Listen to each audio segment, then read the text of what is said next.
leído un capítulo duro, no cómodo, pero muy real, muy descriptivo de la realidad del ser humano, de la realidad del hombre, de la realidad del individuo en sociedad, la realidad que Dios ha descrito y describe aquí en los personajes de manera pues, muy literal, muy realista, cruel también, pero es la realidad que vemos, que constatamos en nuestro día a día, en contacto con el ser humano. Vemos estos hechos, estas realidades tan contundentes que el Señor Pablo nos describe. Son realidades que implican una situación, como digo, desagradable e incómoda, no deseable. Estos aspectos que hemos leído de iniquidades, de injurias, males, desórdenes en el uso natural de las cosas, en el uso natural de la vida de relación, de parejas. Todo esto implica una realidad de fondo, una realidad equivocada, una realidad confusa. Lo vemos en estos aspectos que hemos leído, lo vemos también en tantas otras cosas hoy en día en nuestra sociedad. Lo vemos como hoy en día los maestros, y ser maestro es una dificultad, es una complicación, porque hasta tal punto ha llegado el caos social que en una escuela manda más un niño de 4 años que un maestro de 30, o 40, 50. Manda más un padre que defiende un interés erróneo de un niño que reiteradamente pues, desobedece al maestro, hace cosas malas, pinta las paredes, no entrega los deberes, insulta al maestro quizás también, porque lo sabemos. Puede más ese padre que reivindica el derecho a su hijo a no ser maltratado, quizás, entre comillas, según él, a no ser castigado, que ese maestro que con criterio pues, pretende reordenar y enderezar a ese niño que no anda bien. Hay confusión, hay caos en esta sociedad. Lo vemos a todo nivel. También a otro nivel, ya no social, pero sí natural. Vemos que la naturaleza, la ecología, los ecosistemas están cambiantes, están en una posición por inferencia del ser humano, de la industria, del abuso por parte del ser humano, de sus capacidades creativas, técnicas, industriales, pues está contaminando la atmósfera, está contaminando la naturaleza y creando pues, una situación de caos ecológico, que lo estamos viendo, y está yendo en detrimento de la salud, está yendo en detrimento del bienestar natural, social, del ser humano. Hay caos, hay confusión, hay desorden en lo que vemos, en nuestra sociedad, en nuestras vidas, en nuestra naturaleza. Un desorden que algunos tildan de argumento para apartarse, para no aceptar, para no plantearse la realidad de Dios, pero no es así. Es un desorden que no implica una realidad interna en Dios, muy al contrario, es una realidad la del desorden, este caos que vemos, que objetivamos, que implica una situación que ha de hacer pensar, que ha de hacer replantearse las cosas, y que la palabra nos dice que es ya es simplemente el pecado, el resultante, el motivo de que haya esta situación de malestar, esta situación de dolor, esta situación de dolor global de las criaturas, animales, la naturaleza, los seres humanos. El pecado y desde su origen en el Edén ha contribuido y ha aportado esta situación, la situación de dolor, de mal. No así es la voluntad, no así fue el deseo de Dios. Vemos, y podemos ir todos a Génesis 1, como el deseo inicial de Dios, el deseo concretado por Dios en su creación, era un deseo muy determinado. Vemos, como sabemos, vamos a pasar soberanamente por encima, pero que Dios realizó la creación de cielos y tierra y su contenido en 6 días, como sabemos. El primero creó cielos y tierra, separó luz de las tinieblas. El segundo separó la expansión superior de la inferior. Era una tierra inicialmente que era todo un bloque acuoso, probablemente, en el cual, pues, en este segundo día Dios separó una parte de la otra, quedando la superior, a la cual llamó cielos, y la inferior que se mantenía en ese estado acuoso. Un tercer día en el que separó en la expansión inferior el agua de la tierra, y a la seca le llamó así, tierra. Y también creó el mundo vegetal. Un cuarto día en el que se crearon las luminarias, sol, luna, estrellas, para orden climático, para orden estacional y aporte de energía y vida en general a esa naturaleza que Dios creaba.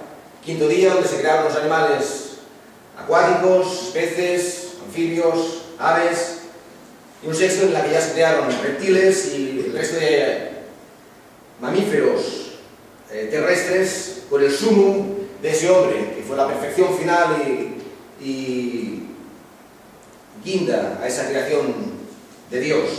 Una creación que, como vemos, lleva un orden, no es caótica, no es desordenada, tiene un sentido. Hasta ese séptimo día en el que Dios descansó, en el que Dios reposó de esta obra creadora, hay un sentido, del primero al último día. Y se nos dice en este orden de Dios que cada día fue la tarde y la mañana de ese un día. Con lo cual, por otro lado, entendemos y puntualizamos de que cada día fueron días de 24 horas, no como algunos pretenden, días de miles o millones de años, con lo cual se introducen conceptos erróneos de evolución dentro del perfecto plan creador de Dios.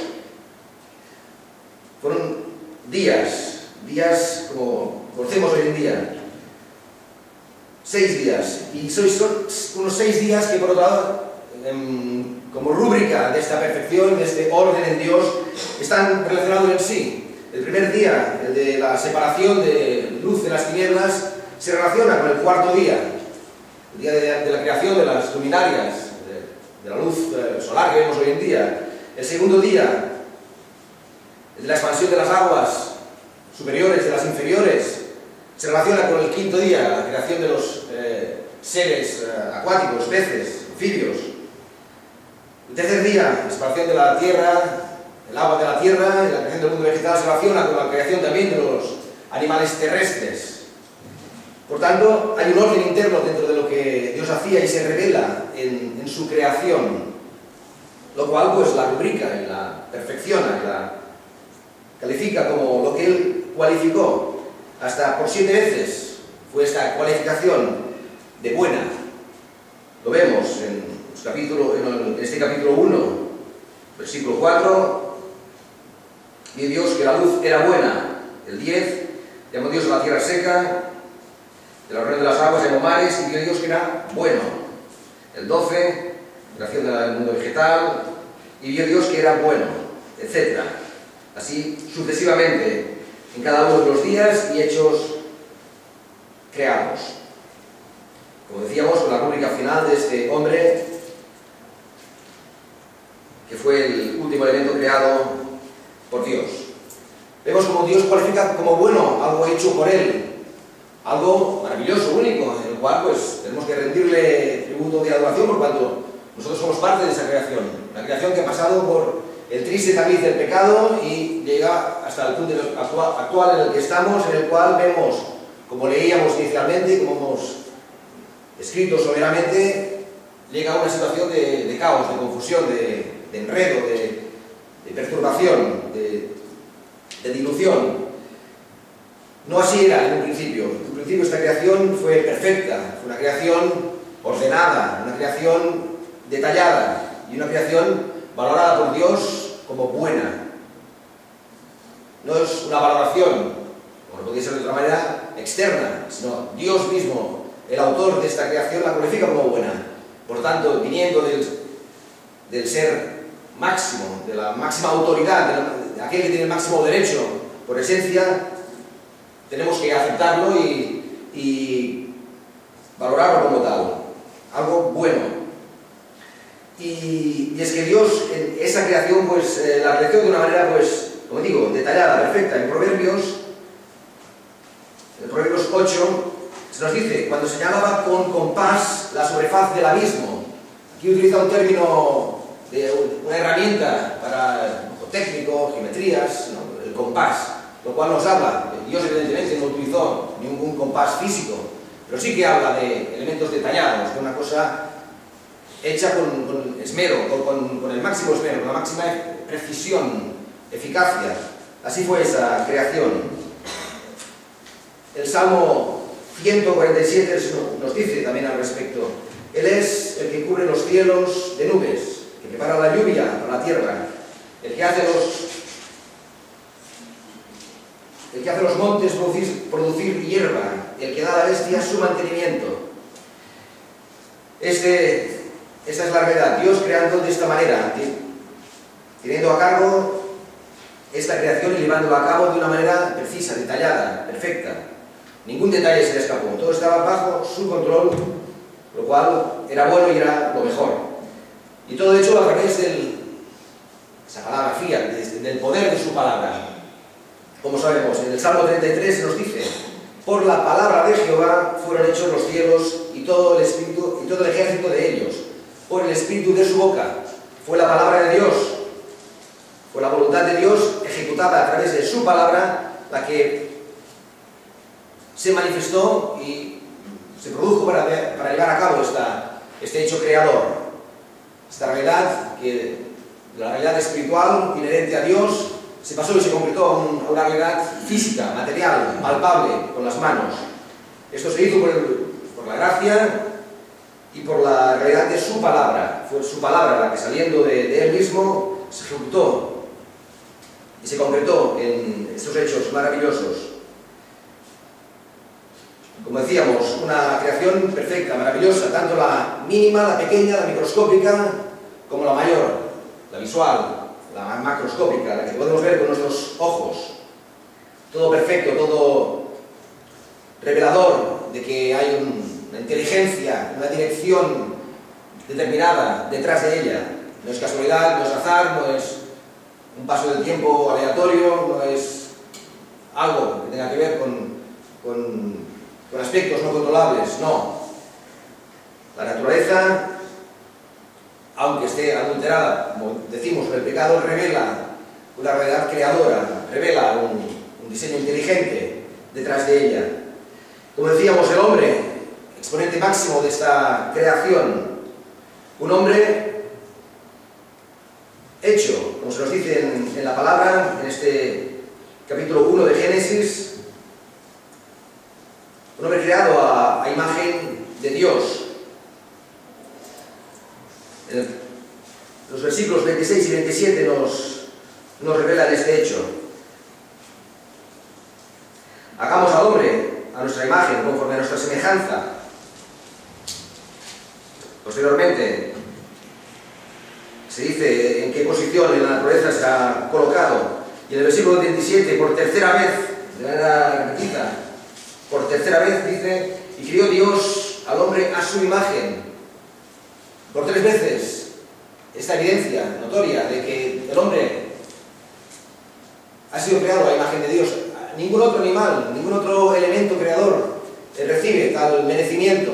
Solo el hombre, el ser humano, el primer hombre, Adán, y sus descendientes reciben este mérito, el de ser hechos a imagen de Dios. Y sabemos que el hombre es así, tiene esta realidad interna, que la palabra nos describe.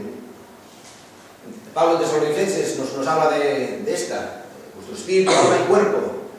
Estos 3 elementos, estas 3 partes del ser humano ya nos hablan de esta relación con el Creador. En Juan nos dice que 3 son los que dan testimonio del cielo: el Padre, el Hijo y el Espíritu Santo. Equivalencias, símiles. El hombre en este caso es tipo de la realidad inmanente, de la realidad inalterable y presente, que es la de Dios. Dios tomó su realidad hizo a una criatura a imagen de Él, tomó esta realidad para exponerla y para manifestarla en esa criatura. Y ese hombre fue creado de una manera concreta, fue creado también, como acepción también de esta palabra imagen, para ser imagen de Dios. El hombre en la naturaleza tenía que ser el espejo de lo que Dios era, tenía que ser esa imagen de lo que Dios quería, de lo que Dios era, y que deseaba que fuera el hombre en este caso, su representante en la creación. Deseaba, por tanto, y aquí en el versículo 26 le dice lo que tiene que hacer, deseaba ponerlo en estas circunstancias. Hagamos al hombre nuestra imagen, conforme nuestra semejanza, y señoree en los peces de la mar, señoree en las aves de los cielos, en las bestias, en toda la tierra, en todo animal que anda arrastrando, etc. Y en el versículo 28, Dios los bendijo y díjoles: fructificad y multiplicad y henchid la tierra, y sojuzgadla y señoread, etc. Fructificar, multiplicar, señorear, sojuzgar, elementos propios de una posición alta, de una posición noble, de una posición que en última y primera instancia es la de Dios, el único capaz y merecedor de ocuparla. Es el Dios, nuestro Dios, es la autoridad máxima, es el máximo juez, es el máximo creador, es el máximo hacedor. Él tiene el señorío sobre todas las cosas. Él tiene la capacidad de juicio de todas las cosas. Él es el último y primer referente. Y quería que el hombre ocupara esa posición también en la tierra, a imagen de Él. Por tanto, es una situación, la del hombre, una situación alta, noble, perfecta, con un orden muy concreto. El orden creacional en el hombre se confirma y se ratifica. El hombre fue hecho de esta manera, ordenada, de una manera sabia, de una manera perfecta, por Dios. Fue hecho en libertad, sabemos que había un elemento en el cual la libertad era puesta en cuestión. El hombre podía comer, señorearse y participar de todo el bien dado por Dios, menos de aquel árbol, ciencia del bien y del mal, del cual no podía participar. Era el elemento en el cual la libertad era probada. Fue hecho libre, por tanto. Si no, hubiera sido un autómata, hubiera sido un ser faltado de alguna realidad que lo perfeccionara. No fue así. Dios lo creó perfecto y su libertad, la libertad que tenía, rubricaba este hecho. Era perfecto. Era libre. Por tanto, como comentario final respecto a esta creación del hombre, podemos decir que la creación del hombre fue una bendición especial de Dios, como hemos leído en el versículo 28 de este capítulo 1, y los bendijo Dios cuando ya hubo creado a Eva, y los bendijo Dios y les dijo todo aquello que hemos leído anteriormente. Fue una bendición de Dios la creación del hombre, fue algo bueno, algo benigno, algo muy positivo. Por tanto, vemos que aquí hay un decalaje entre lo que tenemos hoy en día y esa creación inicial de Dios. Hemos comentado que ese decalaje provocado por un mal uso de esta libertad del hombre, el cual pues llevó a que el pecado, el caos, esa desobediencia al comer de ese fruto no permitido, pues entró el pecado, entró por desobediencia, entró la muerte, entró el cambio en las situaciones naturales, entró la agresividad en la tierra, entró el dolor, entró el llanto, el esfuerzo, etc. Hasta lo que tenemos hoy en día. Así fue. Y esta realidad creadora de Dios, esta realidad en la cual el orden, en la cual el sistema es evidente, revela una realidad interna en Dios mismo. Así como el hombre fue creado a imagen de Dios, toda la creación en sí también revela realidades propias de Dios mismo. Sabemos, como hemos dicho antes, que Pablo y Juan comentó y revela en su palabra esta realidad. Tres son los que dan testimonio en el cielo. La realidad trina, una realidad triple. Sabemos que nuestro Dios, gracias, es uno en esencia y trino en personas. Es una única realidad, sí, pero en esa única esencia son tres personas. Por tanto, vemos que es una situación difícil de entender, de la cual nosotros somos participantes, somos un único ser, el cual tenemos espíritu, alma, cuerpo, pero somos un único ser. Cuando nos damos un corte en la mano, nos quejamos. Podemos incluso, si el dolor es muy fuerte, llegar a llorar. Hay manifestaciones físicas, hay manifestaciones anímicas a la vez, y según cómo pues, puede llegar a nuestro espíritu de lo mal que lleguemos esa situación y llegar a complicarnos las cosas.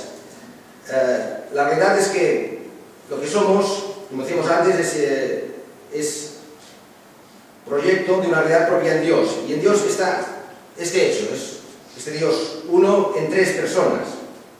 Y esas tres personas, el hecho concreto de la salvación, se manifiesta claramente esta realidad. Vemos como, una vez hecha la creación, entrado el pecado, Dios no quiso dejar al ser humano en esa situación de separación, en esa situación de muerte. Dios entendió la situación perfectamente y buscó una salida. Del Padre salió el planteamiento: ¿quién nos irá? ¿Quién nos irá? ¿Qué haremos? Entonces, de esa primera orientación, de esa primera planificación, de esa primera iniciativa por parte del Padre, salió la aceptación por parte del Hijo de asumir la responsabilidad de solución del conflicto. Sabemos que el Hijo, dejando el seno trinitario, vino a la tierra, asumió cuerpo, en santidad vivió y murió para derramar su sangre y salvarnos. El Padre, del cual salió la primera planificación, es el primero en orden de prelación, seguido del Hijo, que aceptó llevar a cabo la tarea de salvación, y posteriormente tenemos la tercera persona de la Trinidad, el Espíritu Santo, que lleva a cabo la tarea actual de enriquecer, de alimentar, de hilvanar todo ese cuerpo, futura novia de Cristo, esposa de Cristo, que es la Iglesia, y que cuando estemos en los cielos con Él, pues viviremos las bodas tan maravillosas de las cuales seremos plenamente participantes aquellos que hemos recibido la salvación en Cristo. Vemos entonces que como orden interno, con esa relación perfecta, Padre, Hijo, Espíritu Santo, sin perder en ningún momento la unanimidad, la coherencia interna, esencial en Dios mismo, se manifiesta esta relación. Una cosa no es contraria ni inhibe la otra, al contrario, es reveladora de este orden interno en Dios mismo. Por tanto, vemos cómo las personas, la íntima identidad de Dios, participan de lo que hemos visto antes en la creación, de este orden, de esta perfección, de esta bondad. Los propios atributos de Dios también participan de este hecho, porque Dios es perfecto. En 2 de Samuel y en tantos otros lugares se nos dice así: Dios perfecto, su camino. Los atributos de Dios también participan de esta realidad interna, del orden en Dios. También en el ejemplo de la salvación podríamos decir, bueno, los atributos de Dios: bondad, misericordia, amor, santidad, justicia. Bueno, el hombre peca, el hombre desobedece, peca, entra a la muerte. El amor hace que desee ir y redimir a ese hombre, salvar a ese hombre. Pero ha de haber un elemento de justicia. Un elemento de justicia que diga cuándo es el momento de ejecutar esa salvación. ¿Cómo lo voy a ejecutar? O podríamos, porque si no, pues se podría pensar, bueno, el amor es suficiente para perdonar, para hacer valer la misericordia, perdonar y y dar por solventado el problema y reinstaurar la comunión previa de Dios con Adán y Eva en este caso. Pero ahí está la justicia que pide paso y dice, no, tu sentencia era firme y tu sentencia era definitiva, irrevocable. Dios es inmutable, Dios es permanente en todo lo que no puede cambiar. Y es bueno, y su palabra es buena y es perfecto. Por tanto, lo que él dijo en un momento, su sentencia, su plan de ético, de trato con el hombre, tenía que ser mantenido, no podía ser de otra manera. Por tanto, la justicia reivindica que ese amor, ese deseo de perdón, se tenga que concretar de una manera muy concreta, de una manera muy difícil, como fue esta, de una manera ejemplar, como fue la entrega de Dios mismo para salvar al hombre y solucionar el conflicto.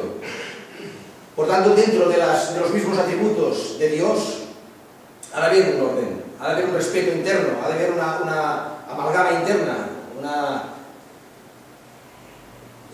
realidad interna que permita que se manifiesten todos a la vez, pero de una manera ordenada, de una manera correcta, con un orden interno perfecto, propio de la deidad. Este orden interno va a permitir que todo se concrete de una manera idónea, al punto de que se pueda mantener y se pueda garantizar la salvación, se pueda garantizar que todo el plan de Dios, que toda la intención creadora, redentora, eterna de Dios se pueda concretar. El orden interno en Dios mismo, en el cual esa existencia de este mismo orden actúa como catalizador de los atributos, permite que todo en Dios se haga de manera perfecta, que la ejecución en cualquier momento, en concreto en el momento de la salvación, de la realidad de Dios, sea perfecta. No puede haber ningún elemento que contradiga y que impida que esa concreción no sea buena. Todo ha de estar bien ligado, como está, como no puede ser de otra manera, en Dios mismo. Todo está perfectamente unido, perfectamente ordenado, perfectamente ejecutado.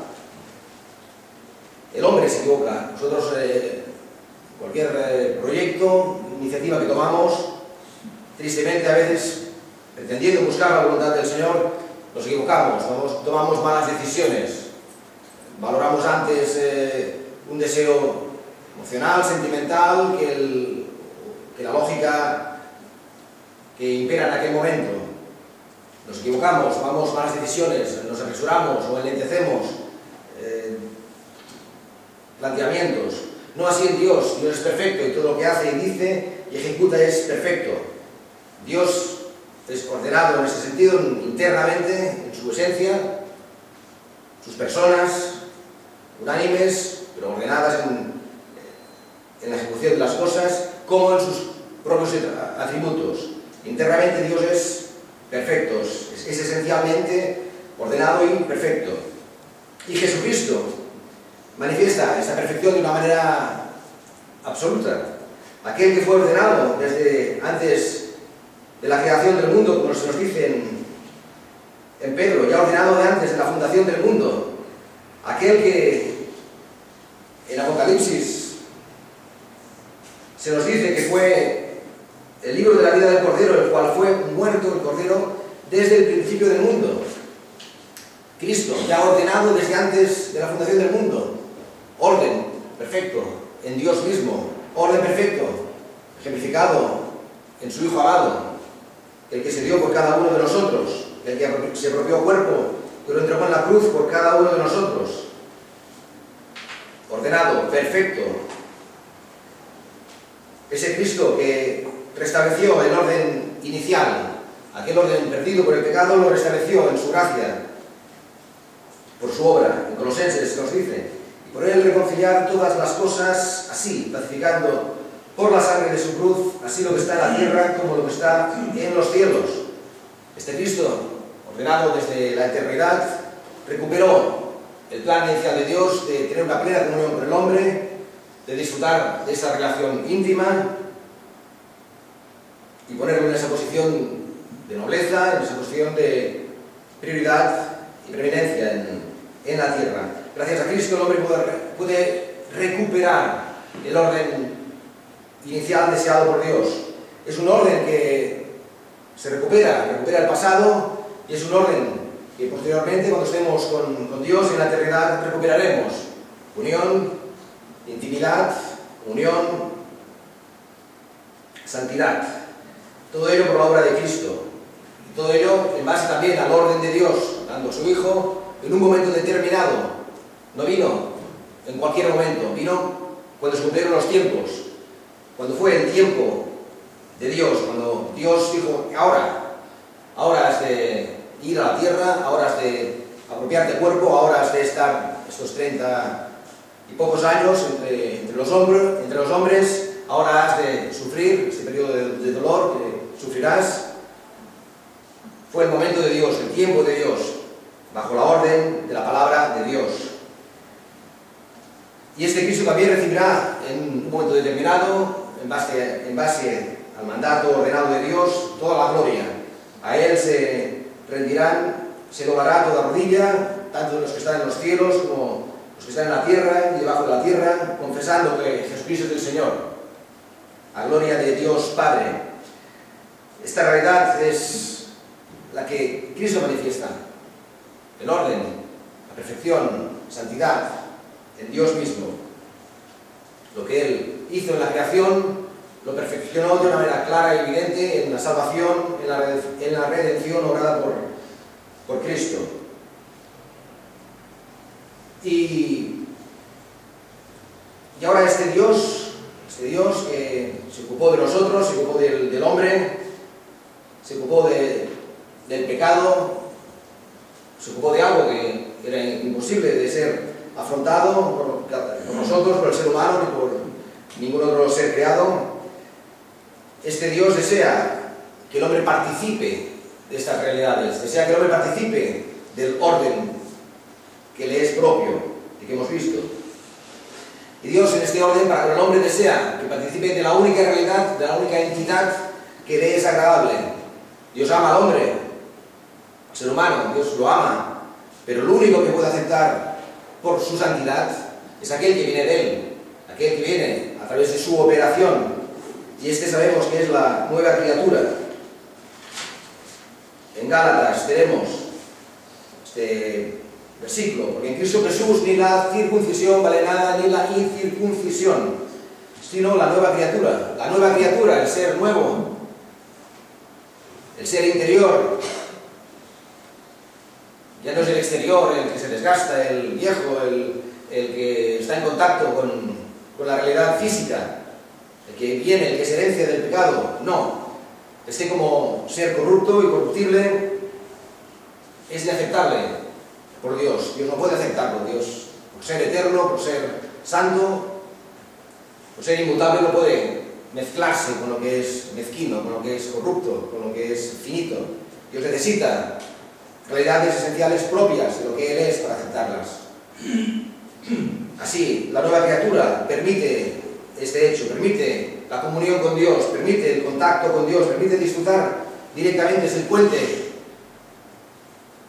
realizado por Cristo, que permite que el hombre recupere este trato especial y único, el trato directo con Dios.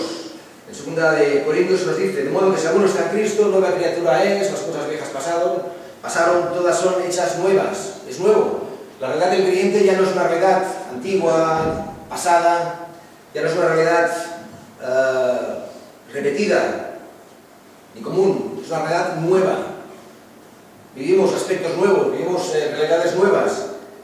La gloria de Dios para su honra.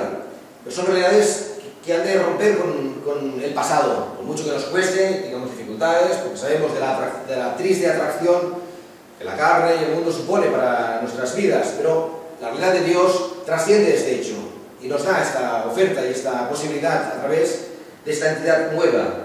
Lo que antes era cuerpo, alma y espíritu, ahora por Dios ha de ser espíritu con mayúsculas, Espíritu Santo, que viene a morar en nuestros corazones, espíritu, alma, cuerpo. Un cambio de orden. El orden de Dios altera el orden existente y da un nuevo orden que perfecciona nuestras vidas y que va a perfeccionar nuestras vidas. Y en este nuevo orden Dios desea cosas nuevas para cada uno de nosotros. En primer lugar, decíamos que no participemos de lo antiguo, que no participemos del error, que no participemos de aquello que llevó a su Hijo a venir a la tierra. Las cosas viejas pasaron. Se nos dice que ya no debemos andar en la vanidad de nuestro sentido, de las cosas que tocan lo físico, lo mundano, la tierra. Tenemos que trascender estas realidades, a las realidades espirituales. Dios desea que ocupemos un lugar en la tierra en el cual recuperemos ese propósito de Dios, que seamos esa imagen de Dios, esa luz, esas luminarias santas. Y para ello tenemos que vivir de esta manera distinta, a través de este plan de Dios. Dios desea que seamos firmes, que seamos fieles, como se nos dice en Corintios, que se requieren los dispensadores en cada uno de nosotros, que cada uno sea hallado fiel. La fidelidad es un elemento vital en el nuevo orden de Dios.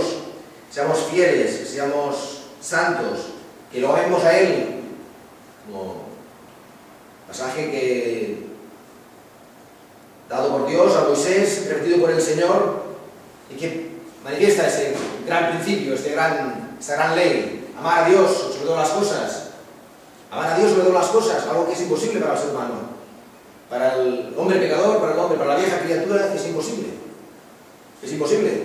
Por mucho que algunos lo pretendan, huyendo a las montañas o encerrándose en habitaciones en la sociedad, sin mezclarse con ella, no por ello amas más a Dios. No es factible. El amor a Dios solo puede venir si es Dios mismo quien lo da, si es Dios mismo que, como fruto, como realidad, como poder especial, lo da en el ser humano, a través de esta obra de Él, a través de esta nueva criatura, por el Espíritu Santo. Nosotros sí podemos pretender optar a esto tan elevado, que es amar a Dios sobre todas las cosas, y por ello amar también a aquel que nos rodea, a nuestro semejante. Este es el nuevo orden de Dios, el que Él desea, el que Él quiere, el que tiene preparado para cada uno de nosotros. Y también a un nivel práctico, también a nivel familiar, desea Dios y nos recomienda en su palabra que vivamos de esta manera distinta. Él recomienda y nos dice que en 1 Corintios 11, por ejemplo: mas quiero que sepáis que Cristo es la cabeza de todo varón, y el varón es la cabeza de la mujer, y Dios la cabeza de Cristo. Por lo tanto, vemos aquí nuevamente una evidencia del orden de Dios, un orden a nivel familiar ya, a nivel general, pero también a nivel familiar. Decía que en las familias la mujer tenga como cabeza al varón, evidentemente siempre y cuando el varón tenga como cabeza a Cristo. Cristo tiene por cabeza a Dios mismo. Hay un orden, hay una relación, pero hay esa aplicación práctica en familia, un orden determinado. Evidentemente, la mujer, cuando el hombre está sometido a la cabeza que es Cristo, el hombre estará honrando a la mujer, la estará amando, la estará sirviendo como también se merece, la estará respetando como se merece, estará siendo de buen ejemplo y la estará bendiciendo también con sus hechos. Es un orden perfecto, es un orden equilibrado, es un orden sabio, el de Dios, que también lo da a este nivel práctico, a nivel familiar, a nivel también a nivel familiar. Tenemos otro ejemplo en Efesios 6, 1: hijos, obedeced en el Señor a vuestros padres, porque esto es justo. Y vosotros, padres, no provoquéis a ira a vuestros hijos, sino criadlos en disciplina y amonestación del Señor. Otro elemento gráfico de lo que es el orden de Dios para el creyente en el seno familiar. Los hijos obedientes a los padres. Gran deseo, gran objetivo para cada uno de nosotros. Quiera el Señor que podamos ver con renovada evidencia en cada una de nuestras familias. obediencia, pero también los padres han de procurar dar a los hijos una buena crianza, una buena educación, un no provocar a ira, como nos dice la palabra. Realidades que se equilibran dentro de un orden interno perfecto.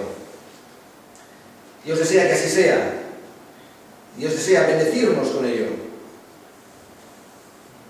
En Juan 16 se nos dice cuando Dios desea bendecirnos, y Dios desea bendecirnos con su guía. Dios desea bendecir a los individuos, a sus hijos, a las familias de sus hijos, con su guía. Cuando viniera aquel Espíritu de verdad, Él os guiará a toda la verdad. El Espíritu Santo morando en nosotros por parte de Dios y de parte de Dios desea ejecutar esa voluntad de Dios, de guiar nuestros pasos, ayudarnos a entender las cosas, darnos luz, ayudarnos a entender, a tomar decisiones, cuándo tomarlas. Desea que elementos prácticos sencillos e importantes también del día a día los podamos ejecutar de una manera sabia, entendida, determinada, no de una manera, soy creyente, soy renacido, tengo la nueva criatura, pero a pesar de ello, puedo tomar ya decisiones, puedo plantear cosas, puedo entender las cosas, pero no siempre pasando por el tamiz del Espíritu Santo, por el tamiz de la voluntad de Dios. No es así. Dios desea que cada pequeña cosita sea planteada delante de Él. Dios desea guiarnos en pequeños detalles también, aparte de las grandes cosas y grandes decisiones de nuestra vida, en pequeños detalles. Dios desea guiarnos. Dios desea que su orden general se concrete en aspectos en nuestra vida. Ese orden de Espíritu Santo, Espíritu, alma y cuerpo sea una realidad práctica, no tan solo teórica. Entonces también el orden de Dios se verá en nuestra vida social. Dios desea que seamos, como decíamos antes, pues luz, que seamos pacificadores, que seamos de buen testimonio a las almas, que seamos evangelistas, que sea una realidad tan difícil hoy en día. Por mi parte hablo en primer lugar, pero Dios desea que vivamos estas realidades, que seamos solidarios, que tengamos este amor por el semejante, evidenciado de una manera clara y determinada. El orden de Dios es un orden perfecto que se transmite a todos los ámbitos del ser humano, del renacido. También a nivel eclesial, lo sabemos. Dios lo ha creado, esa realidad espiritual que es la Iglesia, para que se manifieste, para que se conduzca de una manera arbitraria. No, ha dado un orden interno también. Ha dado unas doctrinas para aplicarlas de una manera que se pueda llevar a cabo su funcionamiento de una manera perfecta, armónica, desde la forma de gobierno que entendemos que es a través de la palabra, a través de la asamblea de hermanos miembros de la congregación, por unanimidad. Tenemos la participación de cada uno de los miembros. Después de haber fomentado el fruto del Espíritu Santo, tendrá unos dones concretos que manifestar en el seno de la Iglesia, con lo cual esa Iglesia se va a enriquecer y va a manifestar un crecimiento, un funcionamiento acorde, homogéneo, armónico, lo cual va a redundar en mayor gloria de Dios, cuando va a ser Él quien esté ejecutando todo a través nuestro, los dones, las decisiones a tomar, elementos prácticos y elementos de fondo, espirituales. Dios desea que los manifestemos de una manera permanente, de una manera insistente. Dios desea que este cuerpo crezca de una manera bien conjuntada. Todo el cuerpo compuesto y bien ligado entre sí por todas las junturas de su elemento que recibe según la operación. Cada miembro conforme a su medida toma aumento del cuerpo edificándose en amor. Ese es el plan de Dios para su Iglesia, que crezca, que se edifique, pero en esta interacción íntima e interna de cada uno de sus miembros. El plan de Dios, el orden de Dios implica esta realidad también práctica y concreta en la Iglesia. Y dentro del seno de la Iglesia, el orden de Dios nos pide que intercedamos unos por otros, que oremos unos por otros, que nos consolemos unos a otros, que vivamos de una manera especial, distinta, según, como repito constantemente, según el nuevo orden dado por Dios, deseado por Dios, recuperado por Dios, para que lo que vivamos sea siempre aspectos trascendentes, aspectos eternos, aspectos que en última instancia van a reivindicar realidades propias de Dios mismo. Por tanto, lo que vivimos en la individualidad, en la intimidad, en familia, en la iglesia, van a ser aspectos que en última instancia nos van a llevar a vivir realidades propias de Dios. Por tanto, es importante respetar y mantener este orden. Un orden que, sabemos, una vez venga el Señor o partamos de la tierra en la resurrección, pues nos va a llevar a vivir ya aspectos eternos, definitivos, ya inmutables absolutamente. Ya no habrá la corrupción ni el desgaste del cuerpo, sino estaremos con cuerpos eternos, espirituales, santos, perfectos, con nuestro Señor. Por tanto, el orden de Dios recupera el propósito eterno, pretérito, hasta el propósito futuro. Es un continuo, igual en el tránsito actual estamos aquí, en esta toma de decisiones, vivencias, que nos es difícil y a la vez gozoso, pero que Dios desea que apliquemos estos aspectos para vivenciar realidades espirituales trascendentes. Ya como conclusiones, hermanos, tan solo recordar eso que nos decíamos, que el orden de Dios por Cristo recupera la vivencia del Edén hasta la eternidad, que hoy en día pues podemos vivir y disfrutar de estos beneficios. La bendición del Edén es una bendición que en Cristo recuperamos, y que si escogemos, tomamos la buena decisión, la buena orientación en nuestras vidas, la cual no puede ser otra que aceptar esta cruz, aceptar esta presentación delante del Señor, para que Él nos limpie con su sangre y permitamos que Él nos capacite con su poder de crecimiento a esa nueva criatura, que va a ser la que sea agradable a Él, va a ser la que sea la que le honre y la que permita que Dios manifieste su pleno poder en cada una de nuestras vidas. Si es así, recuperaremos el orden primígeno de Dios y viviéndolo viviremos el bien. Así como cuando Dios creó en el Edén, en el Génesis hemos leído que hasta 7 veces dijo que era bueno lo que creaba, esa bondad, ese calificativo de bueno en lo creado entonces, podremos disfrutarlo ahora ya. En la eternidad, seguro, será perfecto, será una dignidad, una bondad maravillosa lo que viviremos. Pero ya ahora podemos empezar a disfrutar de estos bienes, de que Dios apruebe como bueno aquello que hagamos y vivamos. Si es así, tendrá sentido nuestra vida. El verdadero sentido de la vida del ser humano no pasa por nada que no sea a través de la obra de Cristo y su ejecución ahora ya en la nueva criatura, en cada una de nuestras vidas. El sentido a nuestras vidas, el sentido a la vida del ser humano, solo se activa a través del nuevo orden dado por Dios. El antiguo orden genera lo que hemos leído al principio: caos, confusión, malestar, dolor, arbitrariedades, sin sentido, a todo nivel, social, individual, general. El nuevo orden de Dios da paz, da estabilidad, da sentido, da confianza, da gozo. Entonces es el que nos conviene huir de él y preferir vivencias pasadas. Es una locura, es un sinsentido, es un tirar atrás para mal vivir. Entonces tomemos buenas decisiones y deseemos disfrutar del plan de Dios, del nuevo plan de Dios para cada uno de nosotros, el cual es lo que nos conviene y nos va a dar el mayor de los sentidos.